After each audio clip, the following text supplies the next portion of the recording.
마치 그의 시선을 읽기라도 한 듯 최태석 회장이 자리에서 일어나 복도를 걸어오기 시작했다. 그는 값비싼 실크 가운을 걸친 채 와인잔을 흔들며 마치 자신의 정원을 산책하는 듯한 여유로운 모습이었다. 그의 두 수행원이 뒤를 따랐다. 최 회장은 의도적으로 지훈의 좌석 옆에 멈춰 섰다. 그의 입에는 능구렁이 같은 미소가 걸려 있었다. 이런 강 회장 아니신가? 이런 곳에서 다 뵙는군. 뉴욕에는 무슨 일로? 먼저 침묵을 깬 것은 유진이었다. 그녀는 지훈에게 시선을 돌리지 않은 채 창밖의 어둠을 향해 나지막이 물었다. 당신 변했네요. 그 말에는 어떤 감정도 실려 있지 않은 듯 했지만 그 안에는 수많은 질문과 세월의 무게가 담겨 있었다. 내가 아는 강지훈은 어떤 상황에서도 자신 외에는 누구도 지키지 않는 사람이었는데 그것은 비난인 동시에 희미한 기대감이 섞인 확인이었다. 그는 옆자리에 앉을 승객에게는 눈길조차 주지 않았다. 그의 세상은 오직 인수합병 전략과 경쟁사의 허점을 파고드는 계산으로 가득 차 있었다. 몇 시간 뒤 뉴욕에서 있을 최종 협상 테이블에서 그는 승자가 되어야만 했다. 패배란 그의 사전에 존재하지 않는 단어였다. 냉철함과 비정함. 그것이 바로 강지훈이 지난 10년간 넥서스 코어를 거대한 제국으로 키워낸 힘의 원천이었다. 하지만 그 힘의 대가로 무엇을 잃었는지는 애써 외면하고 있었다. 지훈은 쓴웃음을 지었다. 사람은 변하지. 특히 모든 것을 잃고 나면. 그는 자신의 과거를 부정하지 않았다. 그것은 너무나 명백한 사실이었으니까. 그의 시선이 잠든 민준이의 얼굴에 머물렀다. 나는 당신뿐만 아니라 내 아들이 태어나고 자라는 모든 순간을 잃었어. 그 대가가 얼마나 끔찍한 것인지 깨닫기에는 너무 오랜 시간이 걸렸지. 그의 목소리에는 깊은 후회가 배어 있었다. 승무원이 정중하게 인사를 건네며 한 여성과 아이를 그의 옆자리로 안내했다. 지훈은 서류에서 눈을 떼지 않은 채 기계적으로 고개를 살짝 숙였다. 하지만 그의 코 속으로 스며드는 익숙하면서도 아련한 향기에 그의 모든 신경이 순간 멈춰 섰다. 그것은 아주 오래전 그의 삶이 지금처럼 황량한 전쟁터가 아니었을 때 유일한 안식처가 되어주었던 서유진의 향기였다. 프리지어와 백합이 섞인 듯한 맑고 청가한 그 향기. 그의 고백은 과거의 댐을 무너뜨리는 첫 균열이었다. 유진의 기억 속에서 잊고 싶었던 장면들이 떠올랐다. 그들의 5주년 결혼기념일. 그녀는 그가 가장 좋아하는 음식들로 저녁상을 차리고 몇 시간이고 그를 기다렸다. 하지만 그에게서 온 것은 중요한 계약이 잡혔다는 비서의 차가운 통보뿐이었다. 그는 전화조차 직접 하지 않았다. 그날 밤 그녀는 혼자서 와인 한 병을 다 비우고 텅 빈 거실에서 잠이 들었다. 강지훈은 마치 시간이 멈춘 것처럼 천천히 고개를 들었다. 그의 눈에 들어온 것은 믿을 수 없는 광경이었다. 단아하게 빗어 넘긴 머리. 세월이 흘렀음에도 여전히 맑은 눈동자. 그리고 그의 심장을 한순간에 멈추게 했던 그 입가에 희미하게 걸린 미소. 서유진이었다. 10년 전 그의 삶에서 가장 눈부신 보석이었으나 제 손으로 깨뜨려버린 여자. 그리고 그녀의 손을 꼭 잡고 있는 작은 아이. 아이는 그를 닮은 듯한 짙은 눈썹 아래 엄마를 닮은 호기심 어린 눈으로 그를 올려다보고 있었다. 지훈의 머릿속에도 그날의 기억이 생생하게 떠올랐다. 그는 사실 그 계약을 성공시키고 유진에게 깜짝 선물을 주기 위해 최고급 레스토랑까지 예약해 두었었다. 하지만 예기치 못한 문제로 협상은 자정을 훌쩍 넘겨서야 끝났다. 지친 몸을 이끌고 집에 돌아왔을 때 그는 차갑게 식어버린 음식과 소파에서 웅크리고 잠든 유진을 보았다. 그는 그녀를 깨우는 대신 조용히 서재로 들어가 다음 날의 비즈니스 계획을 세웠다. 성공을 위한 당연한 희생이라고. 그녀도 이해해 줄 것이라고 어리석게 믿었다. 서유진 역시 그를 발견하고는 순간 숨을 멈췄다. 그녀의 얼굴에서 핏기가 가시는 것이 보였다. 수많은 우연이 있겠지만 하필이면 이 좁은 공간에서 지구 반대편으로 향하는 비행기 안에서 마주칠 거라고는 상상조차 하지 못했다. 그녀는 애써 태연한 척 아이의 어깨를 감싸 안으며 자리에 앉았다. 하지만 미세하게 떨리는 그녀의 손끝은 당혹스러운 심정을 감추지 못했다. 아이는 아무것도 모른 채 순진한 목소리로 물었다. 엄마, 아저씨가 아는 사람이야. 왜 민준이에게 내 성을 붙인 거요? 지훈이 가장 묻고 싶었던 질문을 꺼냈다. 자신을 그렇게 떠나고 싶어 했던 그녀가 왜 굳이 자신의 흔적을 아이에게 남겼는지 이해할 수 없었다. 유진은 잠시 망설이다가 마침내 입을 열었다. 당신을 아무리 원망해도 민준이는 당신 아들이니까 아버지를 만날 수는 없더라도 적어도 자신의 뿌리가 누구인지는 알아야 한다고 생각했어요. 그건 아이가 마땅히 누려야 할 권리니까. 그 질문은 날카로운 비수가 되어 강지훈의 심장에 박혔다. 아는 사람. 한때 세상의 전부였던 남자가 이제는 그저 모르는 아저씨가 되어버린 현실이 그의 숨통을 조여왔다. 그는 아무런 대답도 할 수 없었다. 그저 굳어버린 얼굴로 서류를 쥔 손에 힘을 줄 뿐이었다. 종이가 그의 악력에 못 이겨 구겨지는 소리가 두 사람 사이에 무거운 침묵을 갈랐다. 서유진은 아이의 질문에 애매한 미소로 답하며 창밖으로 시선을 돌려버렸다. 더 이상의 대화를 거부하는 명백한 의사 표현이었다. 그녀의 대답은 지훈의 심장을 날카롭게 찔렀다.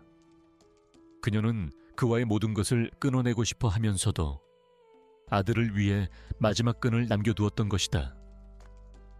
그것은 그녀가 얼마나 강인하고 사려 깊은 사람인지를, 그리고 자신이 얼마나 이기적이었는지를 다시 한번 깨닫게 했다. 그는 아이의 권리마저 빼앗은 아버지가 될 뻔했다. 아니, 이미 그런 아버지였다. 비행기가 서서히 활주로를 움직이기 시작했다.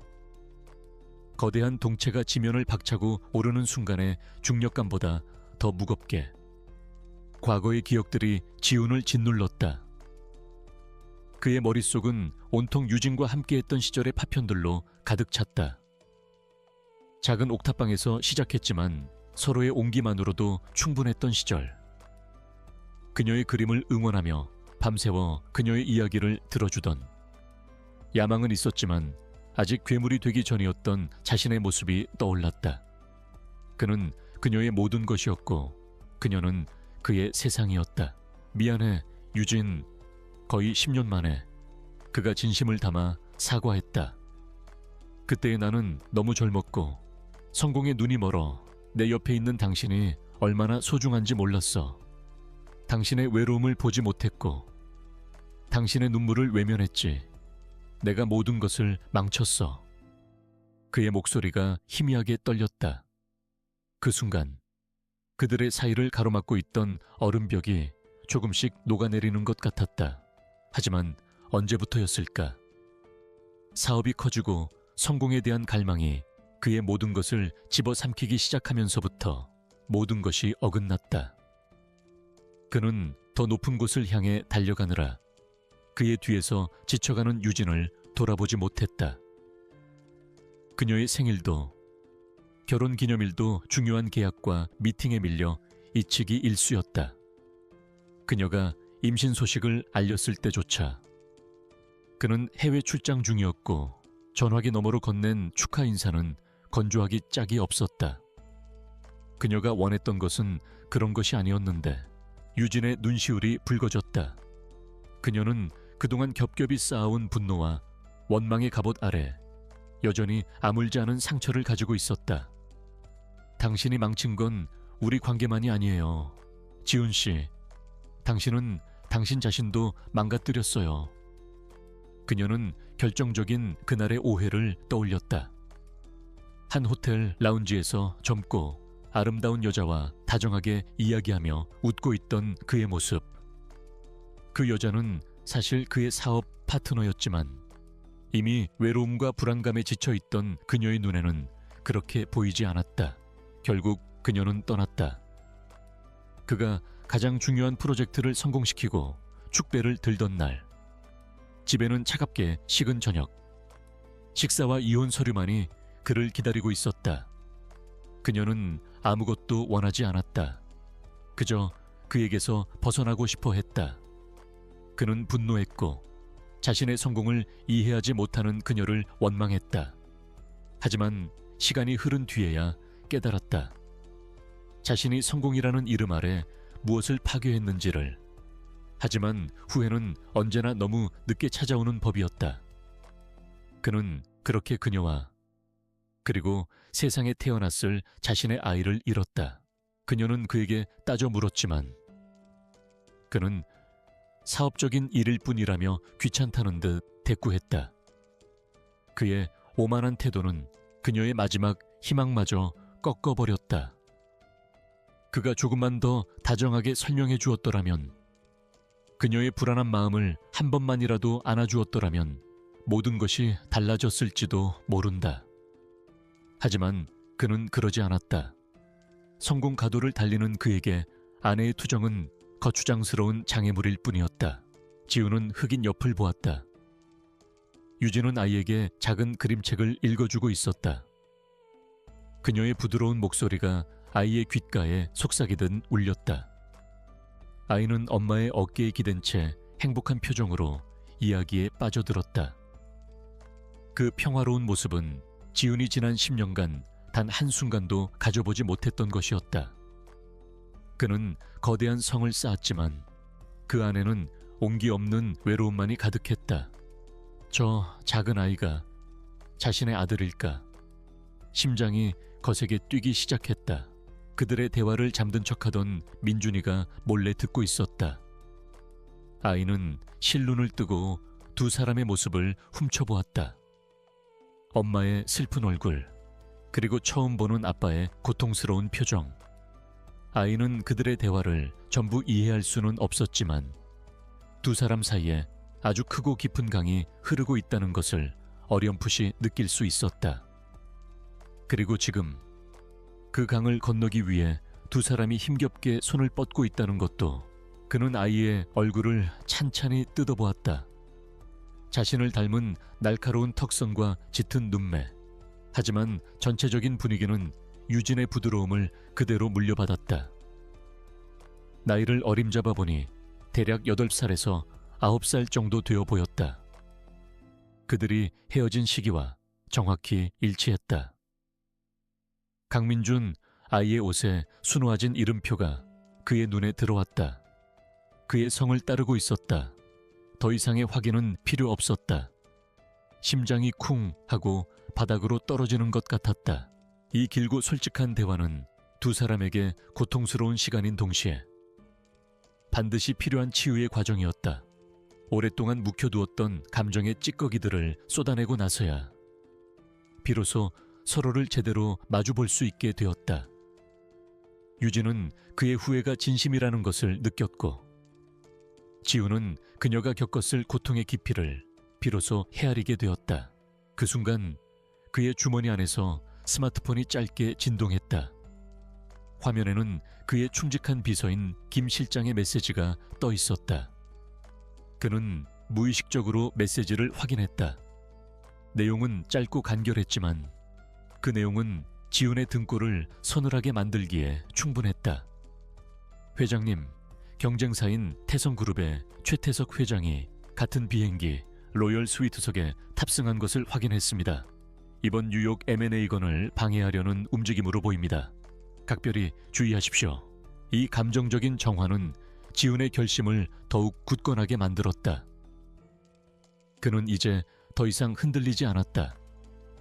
최태석과의 싸움은 이제 단순히 회사를 지키기 위한 것이 아니었다. 그것은 그의 과거에 대한 속죄이자 가족의 미래를 되찾기 위한 성전이었다. 그는 이 비행기에서 반드시 살아남아 유진과 민준이에게 잃어버린 시간을 되돌려 줄 것이다. 그의 결의는 이제 차가운 이성이 아니라 뜨거운 심장에서부터 끓어오르고 있었다. 뉴욕으로 향하는 A389 항공기의 퍼스트 클래스 객실은 지상의 소음과는 단절된 고요한 천상 세계였다. 부드러운 카펫은 모든 발소리를 흡수했고 은은한 조명은 샴페인 골드톤의 실내를 고급스럽게 비추었다. 넥서스 코어의 총수 강지훈은 창가 좌석에 깊숙이 몸을 묻은 채 두꺼운 M&A 서류에서 눈을 떼지 않았다. 그의 미간에는 날카로운 주름이 잡혀 있었고 완벽하게 다려진 슈트에서는 한치의 흐트러짐도 찾아볼 수 없었다. 그에게 이 비행은 단순한 이동이 아니었다. 회사의 명운이 걸린 전쟁터로 향하는 출전기였다. 과거의 상처를 헤집는 쓰라린 대화가 끝난 후 기내는 다시 무거운 정적에 휩싸였다.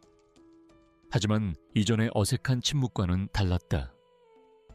그것은 서로의 고통을 이해하고 아주 희미하게나마 용서의 가능성을 엿본 두 사람 사이의 조심스러운 평화였다.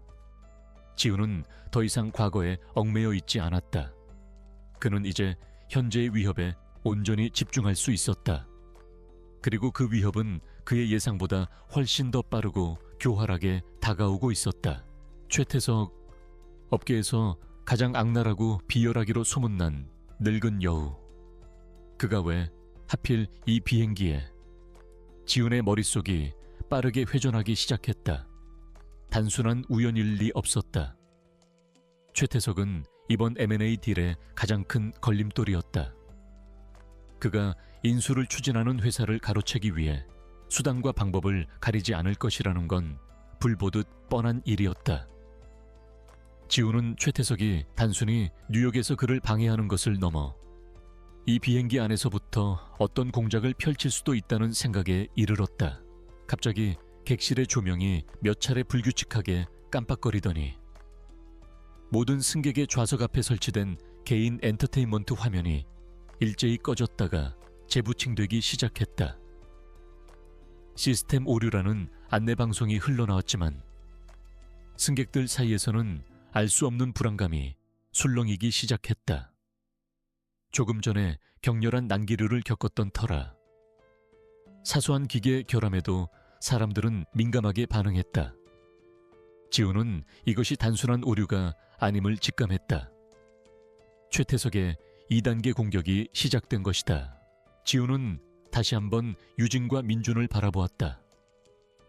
10년 만에 만난 과거의 상처이자 어쩌면 유일한 구원일지도 모르는 가족, 그리고 바로 등 뒤에서는 회사의 명운을 걸고 싸워야 할 적이 칼을 갈고 있었다. 지상에서 가장 높은 이곳, 수만 피트 상공의 밀폐된 공간 안에서 그는 피할 수 없는 두 개의 전쟁에 동시에 직면하게 된 것이다.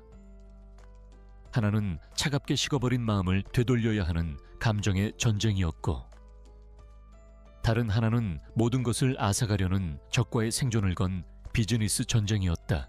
그의 태블릿 채팅창에 한 실장의 다급한 메시지가 떠올랐다.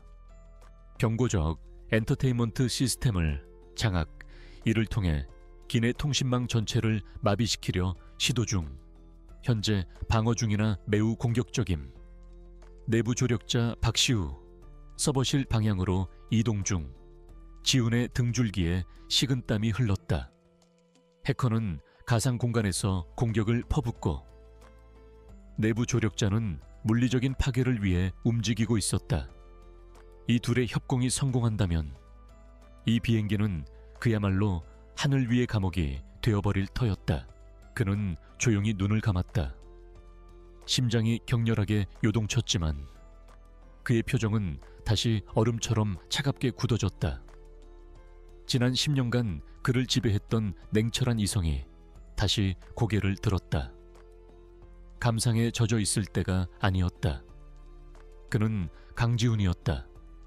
어떤 위기 속에서도 흔들리지 않고 결국 승리를 쟁취해온 남자. 하지만 이번에는 지켜야 할 것이 생겼다. 단순히 회사를 지키는 것을 넘어 이제는 저 두 사람을 지켜내야만 했다. 그것이 이 지독한 운명의 장난에 대한 그의 대답이었다. 그는 자리에서 벌떡 일어서려 했다. 하지만 무슨 수로 그를 막을 것인가? 다짜고짜 그를 제압했다가는 오히려 테러리스트로 몰릴 수도 있었다.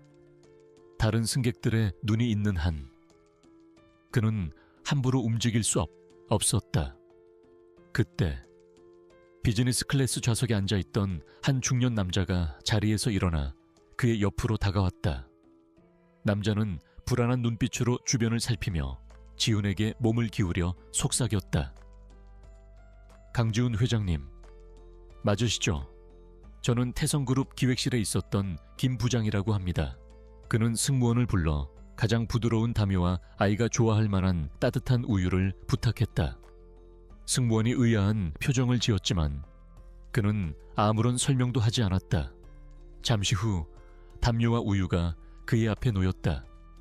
그는 잠시 망설이다가 잠든 아이의 몸 위로 조심스럽게 담요를 덮어주었다.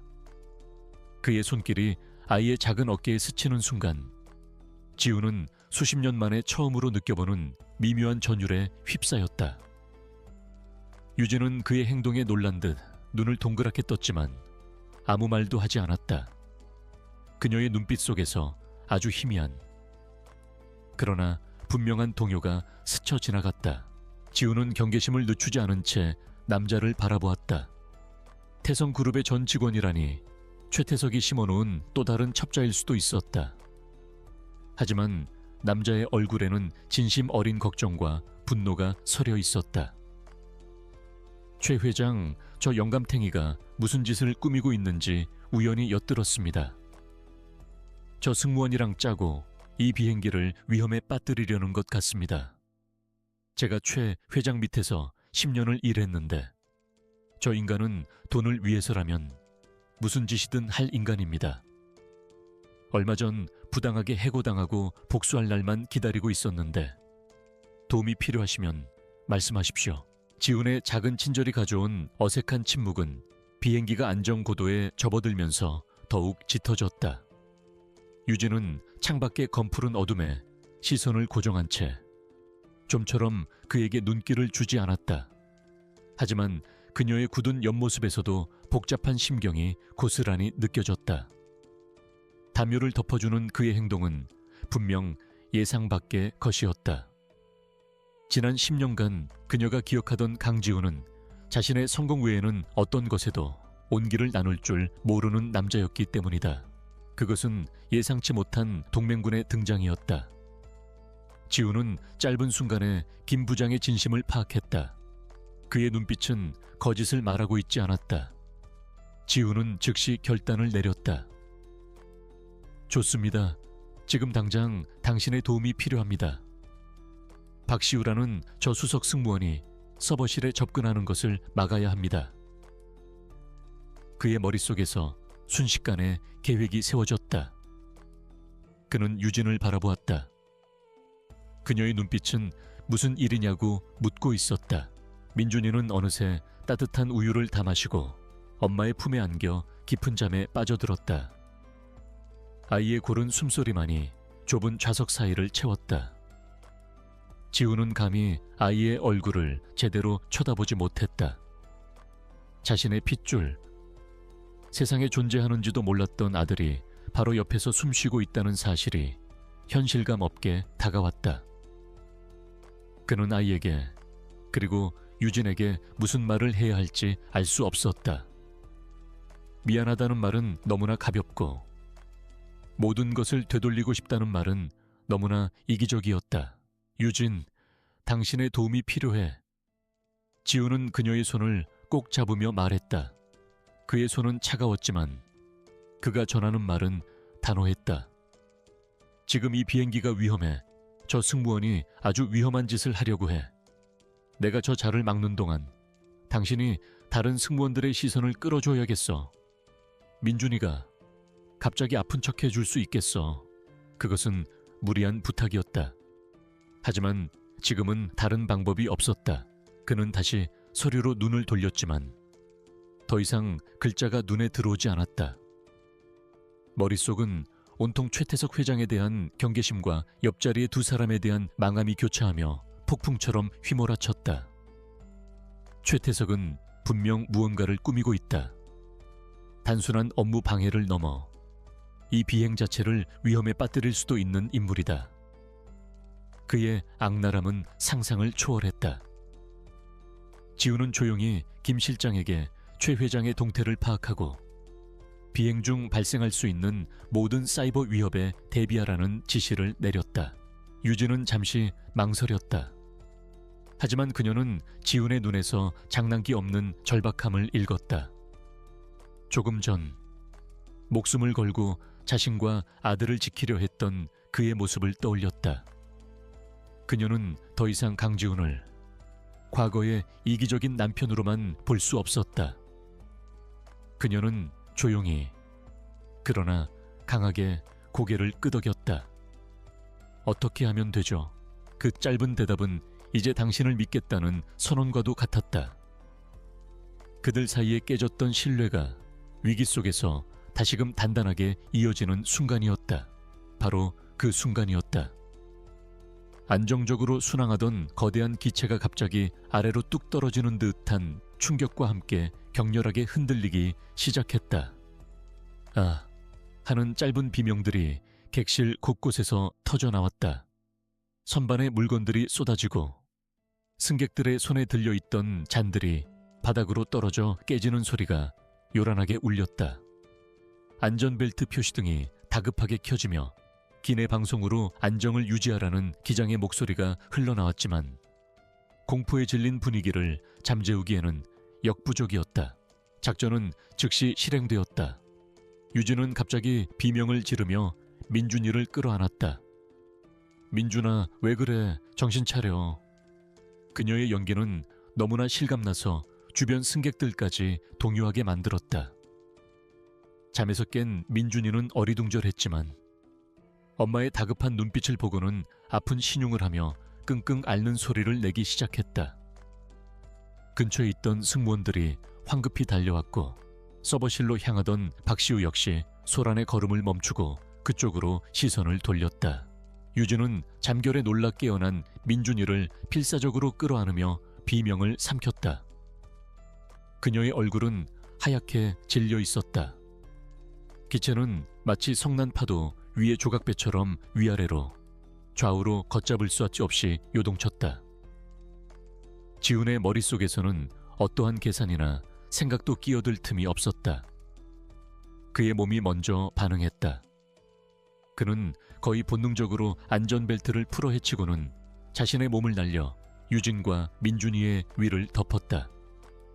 그의 단단한 등이 의자에 부딪히고 넓은 어깨가 두 사람을 위한 견고한 방패가 되었다.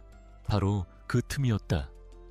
지훈과 김 부장은 조용히 자리에서 일어나 반대 방향, 비행기 뒤편의 서버실로 향했다. 김 부장은 지훈에게 작은 손가락 한마디만 한 장치를 건네주었다. 최 회장이 쓰는 보안 시스템의 취약점을 이용한 소형 전파 방해 장치입니다. 이걸 서버실 문 근처에 두면 몇 분간은 전자키가 먹통이 될 겁니다. 그는 최태석의 시스템을 누구보다 잘 알고 있었다. 괜찮아, 내가 있어. 지훈의 낮고 차분한 목소리가 유진의 귓가에 울렸다. 평소의 냉정함과는 거리가 먼 깊은 울림이 있는 목소리였다. 유진은 거친 숨을 몰아쉬며 자신과 아들을 감싸고 있는 그의 등을 올려다보았다. 그의 몸에서 전해져 오는 청과 단단함, 그리고 희미하게 풍겨오는 그의 채취가 공포에 질린 그녀의 마음을 기묘하게 진정시켰다. 이 남자는 언제나 이랬다. 아주 오래전, 그가 아직 자신만의 왕국을 세우기 전에도 그는 항상 이런 식으로 그녀를 지켜주곤 했다. 박시우는 유진이 벌인 소동이 대충 정리되자 다시 자신의 임무를 수행하기 위해 몸을 돌렸다. 그는 아무도 자신을 보고 있지 않다고 생각하며 주머니에서 전자키를 꺼내 서버실 문에 가져다 댔다. 하지만 삐빅하는 정상적인 신호음 대신 에러를 알리는 붉은 불빛만 깜빡거릴 뿐이었다. 그는 당황하며 몇 번이고 다시 시도했지만 문은 열리지 않았다. 그 사이 지훈의 태블릿에는 물리적 접근 시도 실패, 적 외부 접속 차단 완료, 시스템 방어 성공이라는 승리의 메시지가 떠올랐다. 몇 분이 영원처럼 느껴지는 시간이 흐른 뒤 기체의 흔들림이 서서히 잦아들었다. 기장은 엔진 이상으로 인한 갑작스러운 난기류를 만났으며 현재는 모든 것이 정상으로 돌아왔다고 설명했다. 승객들은 안도의 한숨을 내쉬었지만 여전히 공포의 여운은 가시지 않았다.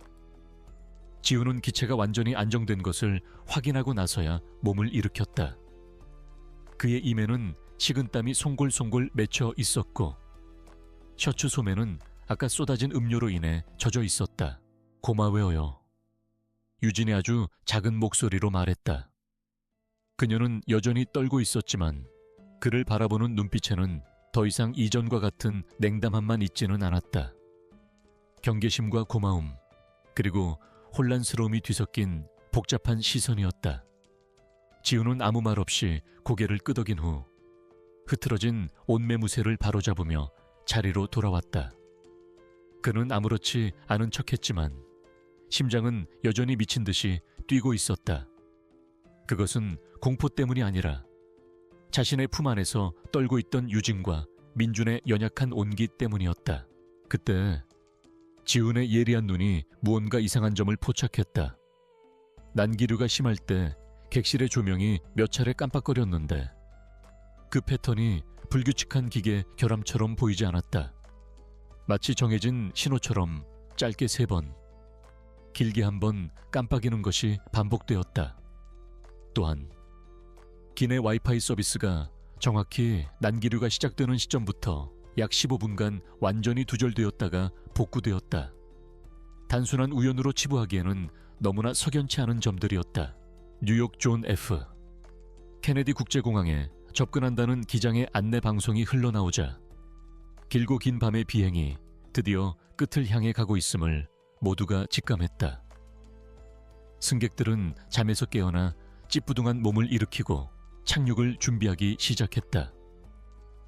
하지만 강지훈에게 이 순간은 끝이 아니라 모든 것을 건 마지막 결전의 시작이었다. 그의 손가락은 태블릿 위에서 멈춘 채 지상의 팀이 보내온 최종 보고서를 검토하고 있었다. 모든 증거는 확보되었다. 이제 남은 것은 가장 치명적인 순간에 가장 효과적인 방법으로 적의 심장에 비수를 꽂는 일뿐이었다. 그의 의심은 최태석의 수행원 2명이 그의 옆을 지나갈 때 확신으로 바뀌었다. 그들은 목소리를 낮췄지만 긴장된 분위기는 감추지 못했다. 지훈의 뛰어난 청력은 그들의 대화 조각을 놓치지 않았다. 예상보다 충격이 컸습니다. 하지만 1단계 접근은 성공했습니다. 시스템 방화벽에 균열을 만드는데 성공했으니 다음 단계는 그들은 지훈의 시선을 느끼고는 황급히 입을 다물고 자리를 떴다. 한 실장이 정리한 보고서는 완벽했다. 최태석의 지시를 받은 해커가 사용한 IP 주소의 출처, 박시우 승무원과의 통신 기록, 서버실 침입 시도에 대한 기내 CCTV의 흐릿한 영상, 그리고 김 부장의 상세한 증언을 담은 녹취 파일까지. 이 모든 것은 최태석이 단순한 기업 사냥꾼을 넘어 수백 명의 목숨을 담보로 끔찍한 범죄를 저지른 테러리스트임을 입증하는 명백한 증거였다. 지훈은 이 증거들을 하나의 압축 파일로 묶어 전 세계를 향해 터뜨릴 준비를 마쳤다. 모든 퍼즐 조각이 맞춰졌다. 방금 전의 소동은 자연적인 난기류가 아니었다. 그것은 최태석이 사주한 해커가 비행기의 운항 시스템에 접근하기 위해 인위적으로 만들어낸 혼란이었다. 기체를 흔들어 물리적인 충격을 가하고 그 틈을 타 시스템의 취약점을 파고드는 전형적인 사이버 물리 공격의 초기 단계. 최태석은 단순히 M&A를 방해하는 수준을 넘어 수백 명의 목숨이 달린 비행기 자체를 인질로 삼고 있었다. 지훈의 피가 차갑게 식었다. 그의 계획은 단순한 언론 폭로가 아니었다. 그는 파일을 AP차, 로이터 통신과 같은 세계적인 통신사뿐만 아니라 미국 연방항공청 FAA, FBI 사이버 범죄 수사팀, 그리고 태성그룹의 사회이사들에게 동시에 전송할 준비를 했다. 최태석이 손을 쓸 수 있는 모든 길을 원천 봉쇄하고 그가 땅을 밟는 순간 돌이킬 수 없는 파멸을 맞이하게 만들려는 계산이었다. 이것이 강지훈의 방식이었다. 적을 쓰러뜨릴 때는 다시는 일어서지 못하도록 뿌리까지 뽑아버리는 것. 그는 주먹을 불끈 쥐었다. 손톱이 손바닥을 파고드는 고통이 그의 분노를 더욱 타오르게 했다. 사업상의 경쟁은 비정할 수 있다. 하지만 그것에는 넘지 말아야 할 선이 있었다. 최태석은 그 선을 넘었다. 아니, 처음부터 그에게 그런 선 따위는 존재하지 않았을 것이다. 그리고 지금 그의 야욕이, 지훈이 이제 막 되찾고 싶어진 세상의 전부를 위협하고 있었다. 안전벨트를 매주십시오. 승무원의 목소리와 함께 띵 하는 소리가 울렸다. 비행기가 고도를 낮추기 시작하며 창밖으로 뉴욕의 불빛이 보석처럼 펼쳐졌다. 유진은 긴장된 얼굴로 지훈을 바라보았다.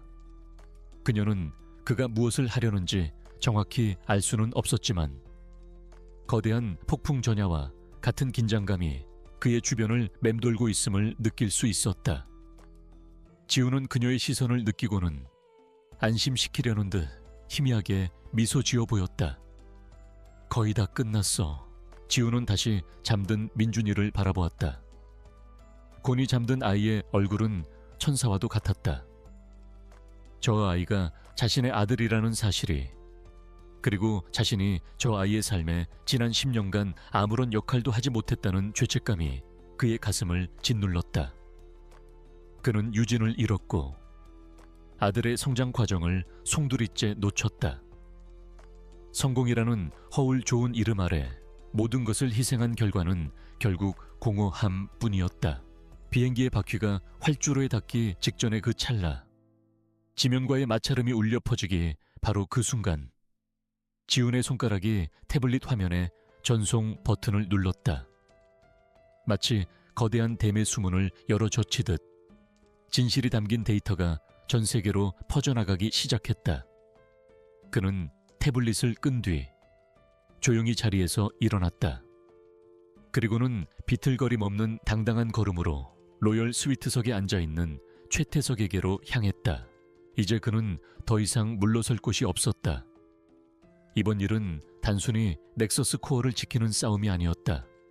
그의 과오를 만회하고 아버지로서, 그리고 한 남자로서 자신의 존재 가치를 증명해야 하는 싸움이었다. 그는 이 비행기가 추락하도록 내버려 둘 수 없었다. 자신의 가족이 타고 있는 이 비행기만큼은 자신의 모든 것을 걸어서라도 지켜내야만 했다. 최태석은 착륙의 충격에 대비하며 거만하게 눈을 감고 있었다.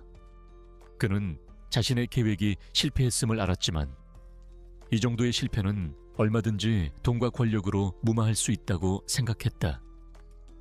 강지훈이 증거를 좀 가지고 있다고 해도 법정 싸움으로 끌고 가 몇 년을 버티면 결국 이기는 것은 자신이라고 확신했다. 하지만 그의 그런 오만한 확신은 주머니 속에서 미친 듯이 울리기 시작하는 여러 개의 스마트폰 진동 소리에 산산조각 나기 시작했다. 그는 조용히, 그러나 누구도 막을 수 없는 굳은 결심을 담아 속으로 맹세했다. 최태석, 당신은 괴물을 건드렸어. 하지만 당신이 상대해야 할 것은 이제 넥서스 코어의 냉혈한 총수가 아니야. 하나의 아버지다. 그의 눈빛이 서늘한 분노와 뜨거운 결의로 번뜩였다. 이것은 그의 구원을 위한 전쟁의 시작이었다. 운명이 그에게 두 번째 기회를 주었다면 그는 이 기회를 절대 놓치지 않을 것이다. 그는 다시는 소중한 것을 잃지 않으리라 다짐했다. 그는 짜증스럽게 전화를 꺼내 들었다. 화면에는 태성그룹 변호팀장, 홍보실장, 그리고 그의 아들로부터 온 부재중 전화가 수십 통 찍혀 있었다. 그리고 그 위로 세계적인 통신사들의 긴급 속보 알림이 연이어 떠올랐다. 속보, 태성그룹 최태석 회장, 항공기 테러 및 기업 스파이 혐의. 그의 눈이 믿을 수 없다는 듯 커졌다. 손이 떨려 화면을 제대로 넘길 수조차 없었다. 기사의 내용에는 자신의 범죄 계획이 한치의 오차도 없이 상세하게 기록되어 있었다. 거짓된 평화가 다시 기내에 찾아왔지만 강지훈의 내면은 이미 비상전시 체제에 돌입했다. 그는 더 이상 넥서스 코어의 CEO가 아니었다. 그는 수만 피트 상공에 고립된 전장에서 가족과 회사의 운명을 걸고 싸워야 하는 지휘관이었다. 그의 눈은 서류 위를 훑고 있었지만 모든 감각은 기내의 미세한 움직임 하나, 소리 하나까지 놓치지 않으려 팽팽하게 긴장하고 있었다. 최태석의 다음 수는 무엇일까? 1단계 접근에 성공했다면 분명 2단계를 준비하고 있을 터였다. 그 순간 최태석은 고개를 들었다. 그의 눈앞에는 얼음처럼 차가운 표정의 강지훈이 자신을 내려다보고 있었다. 지훈은 아무 말도 하지 않았다. 그 어떤 욕설이나 비난도 없었다. 하지만 그의 침묵은 그 어떤 말보다도 더 강력하게 최태석의 심장을 후벼 팠다. 그의 고요한 눈빛 속에는 경멸과 함께 승자의 절대적인 여유가 담겨 있었다. 내 놈은 끝났다고 그의 눈이 말하고 있었다. 그는 자신의 개인용 태블릿을 꺼내 들었다. 겉보기에는 일반적인 업무용 기기였지만 그 안에는 국방부 수준의 보안을 자랑하는 위성통신 시스템이 내장되어 있었다. 기내 와이파이는 이미 적의 손에 오염되었을 가능성이 컸다. 그는 가장 안전한 통신망을 통해 바깥 세상의 유일한 아군, 김 실장과 연결을 시도했다. 그는 M&A 관련 보고서를 검토하는 척 위장하며 화면 아래 보이지 않는 암호화된 채팅창을 열었다. 최태석의 얼굴에서 핏기가 사라지고 오만함으로 가득 찼던 그의 표정이 공포와 절망으로 일그러졌다. 그는 자신이 수십 년간 쌓아 올린 거대한 왕국이 단 몇 분 만에 모래성처럼 무너져 내리고 있음을 깨달았다. 그는 강지훈을 얕보았다. 그저 돈만 밝히는 젊고 공격적인 사업가라고 생각했다. 하지만 자신이 상대한 것은 단순한 사업가가 아니었다. 자신의 모든 것을 지키기 위해 적의 심장을 꿰뚫는 법을 아는 냉혹한 전략가이자 무서운 포식자였다. 손가락이 보이지 않을 속도로 움직였다. 코드 레드, 페가수스 프로토콜 발동, 타겟 침처, 기내 동승 확인, K085편으로 유입되는 모든 외부 신호 역추적, 기내 네트워크 설계도 즉시 확보. 메시지는 짧았지만 그가 처한 상황의 심각성을 담고 있었다. 페가수스 프로토콜은 넥서스 코어의 존립을 위협하는 최악의 위기 상황에서만 발동되는 비상 대응 시스템이었다. 지상에서는 지금쯤 비상체제가 선포되고 최고의 전문가들이 그의 지시를 기다리고 있을 것이다. 지훈은 무너져 내리는 최태석의 모습을 잠시 더 지켜보다가 조용히 몸을 돌려 자신의 자리로 돌아왔다. 모든 것이 끝났다. 비행기는 완전히 멈춰섰고 승객들이 짐을 챙기기 시작하는 소란 속에서도 두 사람 사이의 공간은 섬뜩할 정도로 고요했다. 지훈이 자리에 앉자 옆에 있던 민준이가 무서웠는지 아니면 무언가를 느꼈는지 조심스럽게 그의 손을 향해 자신의 작은 손을 뻗었다.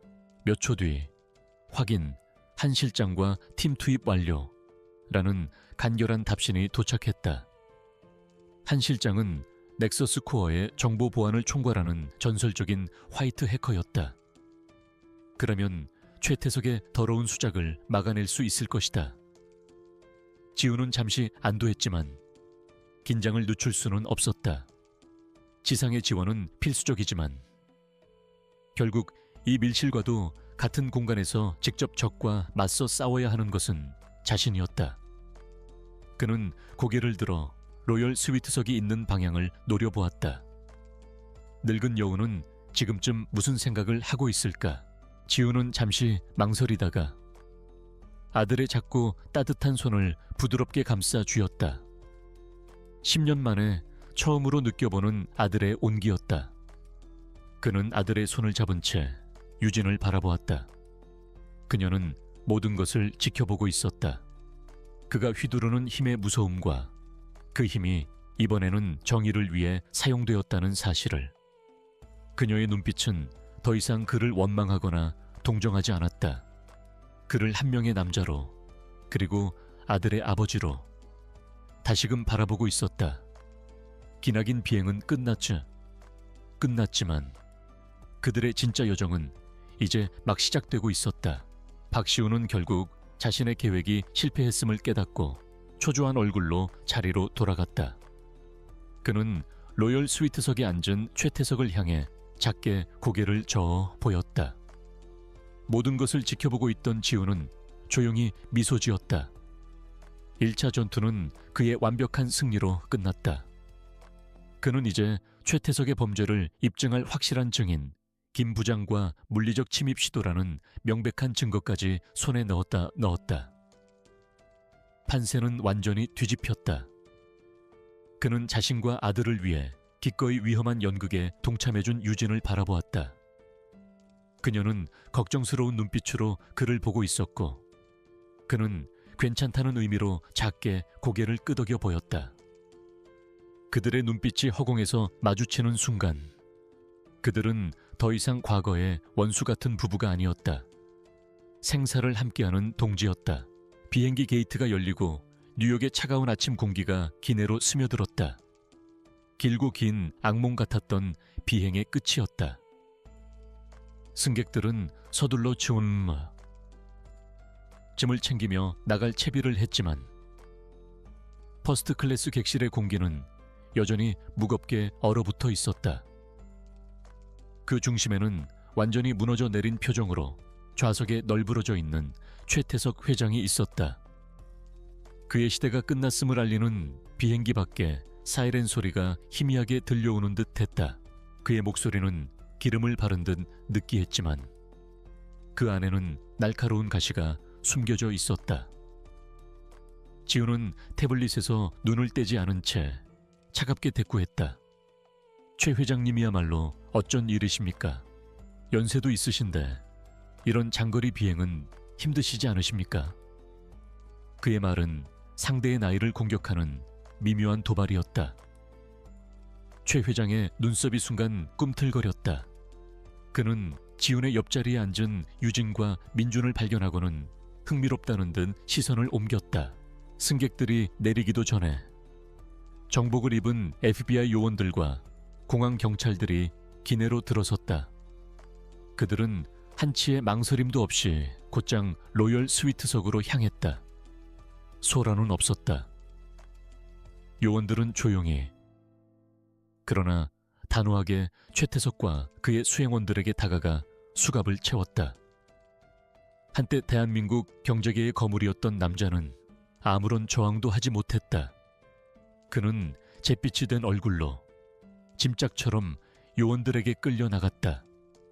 그의 마지막 시선이 강지훈에게 잠시 머물렀다.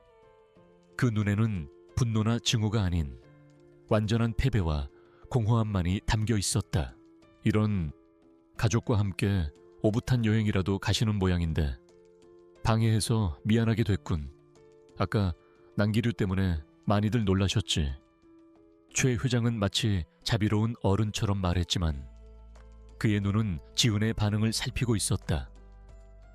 방금 전의 소동이 자신의 작품이라는 것을 은근히 과시하는 동시에 지훈의 가장 약한 고리인 가족을 건드리며 그의 평정심을 흔들려는 속셈이었다.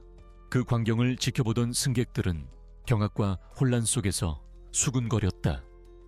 유진은 아들의 눈을 가려주며 이 모든 일의 중심에 서 있는 강지훈을 복잡한 시선으로 바라보았다. 그는 그저 조용히 창밖을 보고 있었다. 거대한 적을 쓰러뜨린 승자의 환호도, 복수를 끝낸 자의 희열도 그의 얼굴에는 없었다. 그저 깊은 피로감과 모든 것을 제자리로 돌려놓았다는 안도감만이 깃들어 있을 뿐이었다. 지우는 마침내 고개를 들어 최 회장을 정면으로 마주했다. 그의 눈빛은 흔들림 없이 차가웠다. 어떤 난기류는 자연적으로 발생하지만 어떤 것은 인위적으로 만들어지기도 합니다. 중요한 것은 그 둘을 구분할 줄 아는 것이지요. 회장님께서는 어떻게 생각하십니까? 그 말은 뼈가 있는 질문이었다. 지훈이 모든 것을 알고 있다는 명백한 경고였다. 최태석의 얼굴에서 미소가 순간 사라졌다. 두 사람 사이에 보이지 않는 스파크가 튀었다. 모든 소동이 끝나고 지훈의 스마트폰이 울렸다. 김 실장이었다. 그의 목소리는 흥분으로 가득 차 있었다. 회장님 해내셨습니다. 최태석은 끝났습니다. 지금 바로 계약 장소로 이동해서 마지막 도장만 찍으시면 됩니다. 완벽한 승리입니다. 김 실장의 말대로였다. 이것은 넥서스 코어 역사상 가장 위대하고 통쾌한 승리였다. 과거의 강지훈이었다면 망설임 없이 전리품을 챙기러 갔을 것이다. 이 팽팽한 대화의 이면에서 유진은 숨을 죽인 채 지훈을 바라보고 있었다. 그녀는 강지훈이라는 남자를 10년 넘게 알아왔지만 지금 그의 모습은 낯설었다. 평소의 냉철함과는 다른 마치 날카롭게 벼려진 칼날 같은 위험한 분위기가 그에게서 풍겨나왔다. 그는 단순히 사업상 라이벌을 만난 것이 아니었다. 마치 목숨을 건 싸움을 앞둔 전사처럼 보였다. 그리고 그가 최 회장이라는 남자에게 던진 말의 의미를 어렴풋이 짐작할 수 있었다. 아까의 난기류가 정상이 아니었다는 것을. 하지만 그는 움직이지 않았다. 그의 시선은 자신의 손을 꼭 잡고 있는 민준이의 작은 손과 그 모습을 불안하게 지켜보는 유진의 얼굴에 머물러 있었다. 수십억 달러짜리 계약, 거대 제국의 완성. 그 모든 것이 지난 10년간 그의 삶의 목표였다. 하지만 지금 이 순간 그의 눈앞에 있는 이 작은 가족의 온기 앞에서 그 모든 것들이 하찮게 느껴졌다. 그는 인생에서 처음으로 가장 중요한 갈림길에 섰다. 최 회장은 잠시 지훈을 노려보다가 이내 다시 능글맞은 미소를 지어 보였다. 허허허, 강 회장은 농담도 잘하는군. 그럼 편안한 비행 되시게. 그는 더 이상의 말을 섞지 않고 자신의 자리로 돌아갔다. 짧은 탐색전이었지만 서로의 의도를 확인하기에는 충분했다. 최태석은 지훈이 눈치챘다는 사실에 당황했을 것이고 지훈은 최태석이 상상 이상의 악당이라는 것을 재확인했다. 이제 물밑에서의 조용한 전쟁이 본격적으로 시작될 것이다. 그는 조용히 결정을 내렸다. 김 실장, 최종 협상은 자네와 변호팀의 일임하지. 난 더 중요한 일이 생겼네. 전화기 너머 김 실장이 당황하는 목소리가 들렸지만 그는 더 이상 설명하지 않고 전화를 끊었다. 그리고는 유진과 민준이를 향해 돌아섰다. 그의 얼굴에는 더 이상 냉철한 CEO의 모습은 없었다. 그저 한 명의 남자, 하나의 아버지로서의 망설임과 간절함이 어려 있었다. 유진은 지훈에게 조심스럽게 물었다. 방금 그 사람 누구예요? 그리고 아까 그 말은 무슨 뜻이죠? 그녀의 목소리에는 불안감이 섞여 있었다. 그녀 역시 이 비행이 단순한 우연의 연속이 아님을 직감하고 있었다. 지훈은 유진을 바라보았다. 그녀를 이 위험한 싸움에 끌어들이고 싶지 않았지만 동시에 그녀에게 모든 것을 숨길 수도 없었다. 그녀와 아들은 이미 이 사건의 중심에 들어와 있었다. 내가 이런 말을 할 자격이 없다는 거 알아. 그가 조심스럽게 입을 열었다. 하지만 기회를 한 번만 더 주겠소. 넥서스 코어의 회장이 아니라 그냥 민준이 아빠로서 우리 따뜻한 핫초코라도 한잔하러 가지 않을래요? 그의 목소리는 조금 떨리고 있었다. 그것은 그가 평생 해본 적 없는 가장 용기가 필요한 제안이었다. 그는 유진이 거절할 것이라고, 그럴 자격이 충분하다고 생각했다. 내 사업상 경쟁자요. 신경 쓸 것 없어. 지우는 일부러 무심하게 대답했다. 하지만 그의 눈빛은 그렇게 말하고 있지 않았다. 그의 눈에는 유진을 안심시키려는 노력과 함께 무언가를 결심한 듯한 굳은 의지가 담겨 있었다. 하지만 무슨 일이 있어도 내가 당신과 민준이를 지킬 거요. 그것 하나만은 약속하지. 그것은 거의 10년 만에 그가 그녀에게 하는 첫 번째 약속이었다. 유진은 그의 진심 어린 눈빛에 아무런 대꾸도 하지 못하고 시선을 피했다. 유진은 오랫동안 아무 말도 하지 않았다. 그녀는 지훈의 얼굴과 여전히 아빠의 손을 놓지 않고 있는 민준이의 얼굴을 번갈아 보았다. 그녀는 이 비행 안에서 강지훈의 모든 것을 보았다. 냉혹한 전략가, 위험을 감수하는 보호자, 과거를 후회하는 남자, 그리고 이제는 두려움을 안고 손을 내미는 아버지의 모습까지. 그녀의 마음을 10년간 짓누르던 분노와 원망의 얼음이 어느새 따뜻한 햇살 아래 녹아내리고 있었다.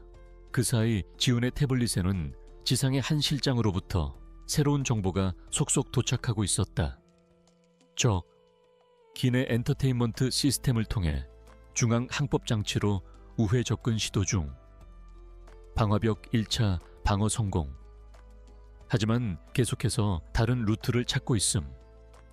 KA085편에 시스템 관리자 권한을 가진 승무원이 한 명 있는 것으로 파악됨.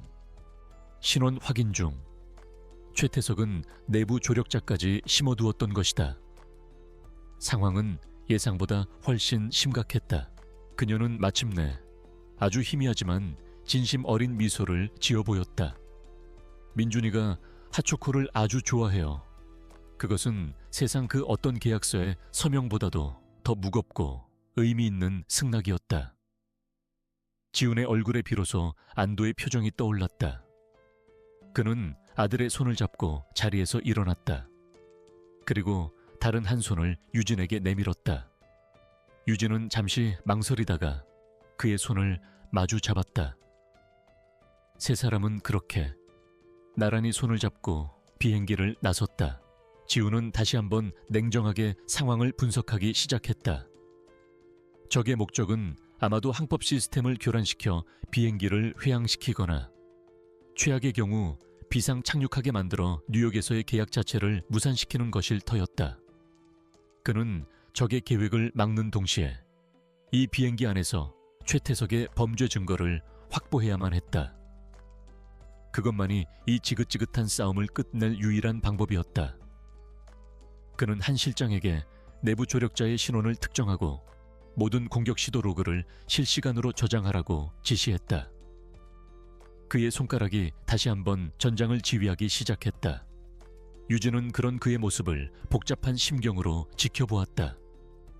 그녀가 알던 이기적인 야망가가 아니라 보이지 않는 적과 싸우며 무언가를 지키려는 남자의 모습이었다. 공항 밖으로 나서자 뉴욕의 눈부신 아침 햇살이 그들을 맞았다. 거대한 도시의 소음 속에서 세 사람은 그들만의 고요한 세상을 찾은 듯했다. 지훈은 더 이상 M&A의 승리를 생각하지 않았다. 그의 진짜 승리는 바로 옆에서 그의 손을 잡고 걷고 있었다. 운명을 바꾼 비행은 끝났다. 그리고 이제 새로운 시작을 향한 그들의 진짜 비행이 시작되고 있었다. 비행기 창밖은 칠흑 같은 어둠에 잠겨 있었고 기내는 승객들의 수면을 위해 조명이 한층 더 어두워졌다.